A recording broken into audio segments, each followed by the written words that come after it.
Now that we've seen the signal processing for your inputs and outputs, let's take a look at how to configure the amplifier with the presets section. The amplifier is driven by its presets, as all the DSP and channel configuration can be changed by simply recalling different presets.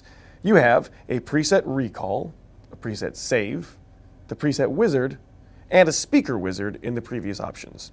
If you select preset recall, you can browse through a variety of channel combinations that may be useful to you.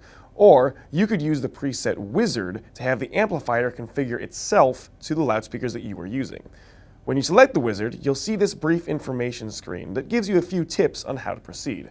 After you read it, press Enter to begin. First, you must configure the channels by selecting the impedance and power rating of each of your loudspeakers. You'll notice that the channels will automatically combine to the most efficient configuration based on these factors. Channels that are combined with a plus sign are running in bridge mode, and if they're paired together, then they're running in parallel mode. Once your channels are configured, scroll the wheel to the right to proceed to the speaker assignment page.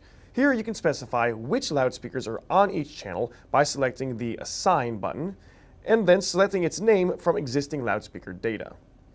The onboard library has many QSC and top-selling passive loudspeakers already, but if your loudspeaker is not listed, then you can easily add it using the Save Speaker function in the Output section, which we'll look at in just a bit. Once your amplifier is configured, scroll to the right and you can save the preset by giving it a name. You can give it any name you want. I'll name this one Sally. Be sure to select a user preset number that you're going to save over. I'll select user preset 1, and then hit the Save button. Now note that this preset is not loaded onto the amplifier yet, so you need to recall it using the preset recall function. Select preset recall, scroll past the 20 factory presets, and you'll get to the user presets. The first one there should be the one that I made called Sally. There she is.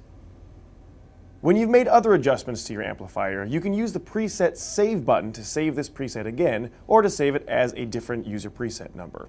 You'll never be able to override any of the 20 factory presets, but you can use any of the 50 user preset slots at any time. Next, to add a speaker, you'll go to the Output section, and you'll find it in Speaker Processing. Scroll down to Save Speaker. This will take you to the Speaker Wizard, which lets you add unknown and non-QSC loudspeakers to your speaker library. Once again, there's a brief informational screen that you can pass with the Enter button.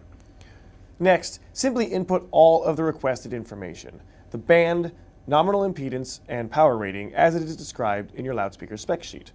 Scroll to the right to name the loudspeaker and then save it. Then you'll be able to recall that information in the preset wizard. Finally, the last section of the menu is the Utilities page. These features are fairly straightforward and simple to use. The status page shows you information on the amplifier, such as your total runtime, hardware and firmware version, power, and temperature measurements. Amp ID allows you to change the name of your amplifier, which will be useful when identifying the amp with the Amplifier Navigator software application available for download at QSC.com. Next, you can adjust the display timeout settings to turn off the screen after being inactive from anywhere between 10 seconds to 15 minutes, or never. You can also select if you wish the timeout to initiate a blackout or begin demo mode. Next, you have the lockout options.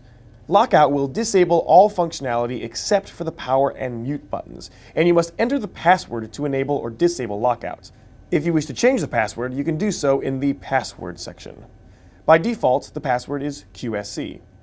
The CXD amplifier also has the ability to enable or disable the GPIO on the rear panel.